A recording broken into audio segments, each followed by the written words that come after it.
So hey guys, and welcome back to Budget Nomad, and welcome to sunny beach in Bulgaria. Okay, let's get started. So when it comes to accommodation here in Sunny Beach, there are many hotels, but I would recommend trying to get an apartment off Airbnb. They're probably the best value. This is what I got. This is a one-bedroom apartment. This is the kitchen. This is kind of the seating area. Got a living room, big TV, massive balcony. I'm about to check out this place, by the way, so it's just kind of, I've just locked it up. Beautiful view of the beach. Yeah, look at that. Obviously it's late at night, it's about 7 PM here. And then if we come back through, quite a big hallway really. Toilet, shower, and then kind of just a normal bed, but a very decent one. Even got a TV in the room. 7th floor, nice view. Even at the back, the view's not bad.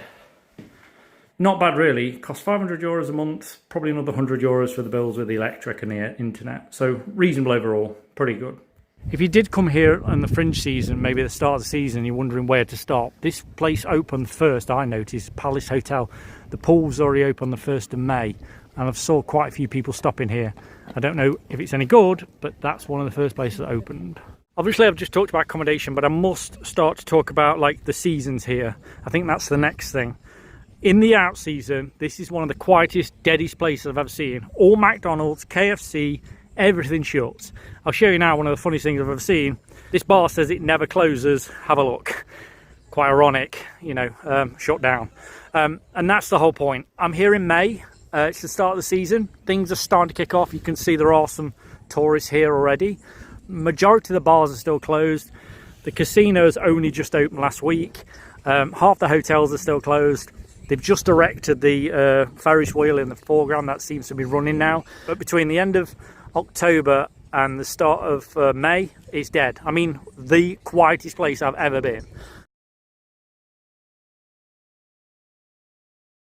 So when it comes to food shopping, I'd recommend Lidl. So there's two. There's one near Nesbar, and there's also one on the road towards Varna, which is the top end of the beach. It is probably within about half an hour's walking of pretty much anywhere within kind of Sunny Beach. You can get a bus, and then it'll be like a 5-minute walk. But I'd highly recommend coming here because the prices here are much lower than the ones in the supermarkets. Bigger range. Lidl is probably the best bet in town. The reason I mention this, in Sunny Beach, a lot of places have their own kitchen. I would highly recommend that you cook as much as you can or as much as you want to, because eating out is very expensive, as I'll show you now. So when I was talking about accommodation, I mentioned the Palace Hotel. This is the prices of the food they've got here. So they've got 2 Beck's beers for 4 euros, which is pretty reasonable. That's half a litre. Let's look at the prices then. So all day breakfast, I'm English, so 11 euros. Expensive, but still okay, I think. Club sandwich, 10 euros. I think that's quite expensive. So they've got some more food here if you want to have a look. The prices are pretty similar though. Again, the T-bone steak is around 27, so prices here are pretty consistent. So right next to the bus station, there's this place called Pizza Doner Sushi, right? And obviously they do pizza, doner and sushi. Now, they've just given me the pizza margarita with the sparkling water. Look at what come out, like really nice pizza. You get all these kind of like different, like this, some kind of salt, some kind of spice, some of the best olive oils in the world. That's how my water come, with all different kind of things I can put in it. So I can put lemon, strawberry, is that pomegranate? I'm not sure. All these lemon towels. Look at the presentation. I'm still not sure what that is. Some kind of stone, but I don't know. I'm not exactly sure what that's for. But how posh is that? One of the quirkiest things you'll see in Bulgaria is these coffee machines. They're absolutely everywhere, like on every street corner. There's one here, and there's literally one over there. They're pretty cheap. Let's look at the prices. So for a coffee capsule, 80 cents, is it in euros?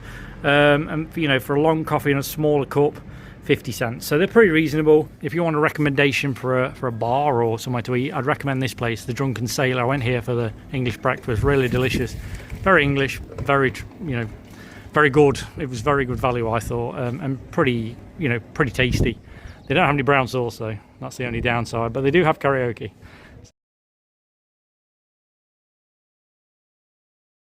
When it comes to money and ATMs, you will see these dotted around Euronet. Avoid them like the plague. There's lots of YouTube videos reporting about this company. They're a British company and they are absolute rip-off. They can charge you 10, 15, 20 euros per transaction. So really not worth trying to use these. Go for the other ones. I'll show you the ones you want to go for now.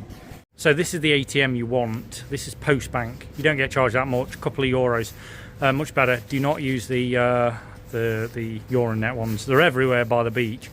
But you can find one at Lidl and there's here one at the post office. Just bear in mind the lev this year has been replaced by the euro, so you're no longer going to get Bulgarian money. They don't accept it. You can exchange. I think you can exchange it for the rest of this year if you have some left over from your last holiday. But there are exchanges everywhere. The one thing to mention here is that I don't really have any experience of is the prices when it was lev compared to the prices when it's euros.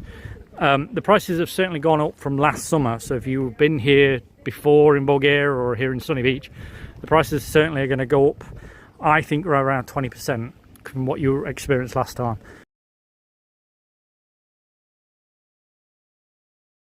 So when it comes to public transport, the buses are quite good here. They run every kind of like 15 to 20 minutes up to quite late at night, to be honest. I think in the summertime they even run longer than that, but they're pretty good from 6 in the morning to almost midnight. So, and you can go right from Burgas to Varna. Just need to kind of catch the right bus. So mainly these buses from here will go to the central bus station, then from there you can pick them up to go anywhere in kind of Bulgaria. But these are pretty handy. There's no real timetable. I think you can go online and find one, but you can see down there on the right hand side there's a bus stop as well. So these kind of run in a circle, so it's pretty easy. So this is the bus station here. This is the main Sunny Beach bus station. The buses run all over Bulgaria. Taxis are very expensive. I just paid 10 euros for like a 10-minute ride, so not good. But anyway, definitely haggle. They're going to rip you off. I mean, the guy just said 15 lev, which probably would have been like 7 euros. So they're just doubling the prices now, you know, because lev used to be kind of half the euro. So yeah, so it's just like they're doubling it now. You can buy tickets from here. It is actually closed at the moment. I'm going to have to book my ticket online, but you can book tickets to Istanbul online. If you come in here by car, I think it's a very different experience from like the summertime to the winter time. As you can see, this is May. The weather's quite nice, but you can see the parking. The barrier's not even up, so like it's free, I think, at the moment. But I think it's summer, completely different. This place will be packed with buses and stuff, and you know, parking will become a premium. So depends what time of year you come. Unfortunately, there's no prices. I can't give you a price. So actually, one of the best ways to get about Sunny Beach is actually renting a car. You can rent a car for around 15 euros a day. Now, obviously, that's without the excess, but it's pretty reasonable, to be honest.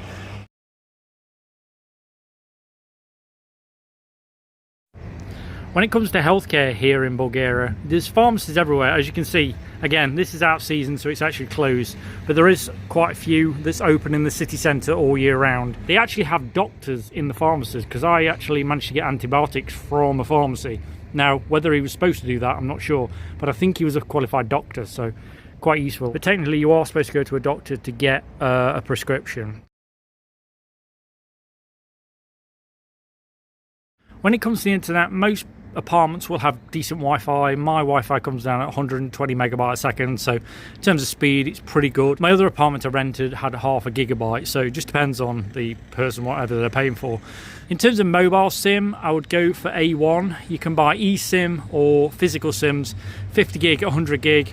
It costs around 20 euros for 50 gigabytes and probably 30 euros for 100 gigabytes. The prices are pretty reasonable. When it comes to shopping, there's plenty of like clothes shopping you can do. There's plenty of supermarkets and stuff and souvenirs. Prices are pretty reasonable, I thought, actually, compared to some of the other things in Bulgaria. One of the things actually that is pretty good is the souvenirs. Food, I think, is overpriced here, but especially with the euro. Let's say most of the gifts and stuff are pretty reasonable compared to somewhere like where, you know, Batumi, where I've just come from.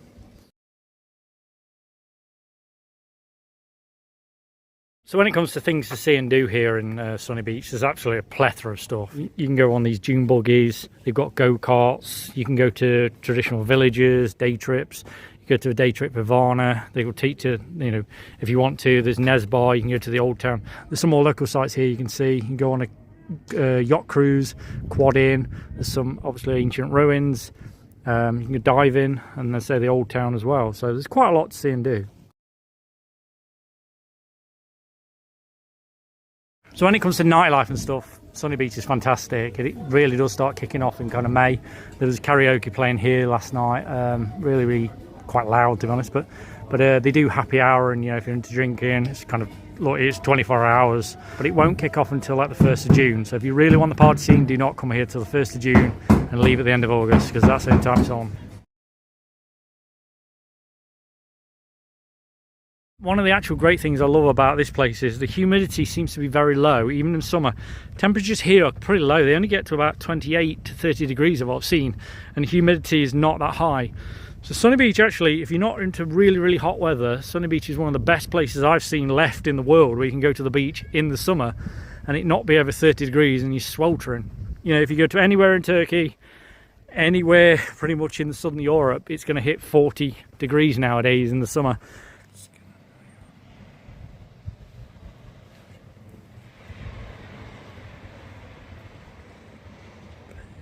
Okay guys, that's it for this video. I hope you enjoyed it. Please remember to subscribe to the channel, turn on the notification button, and I'll see you next time.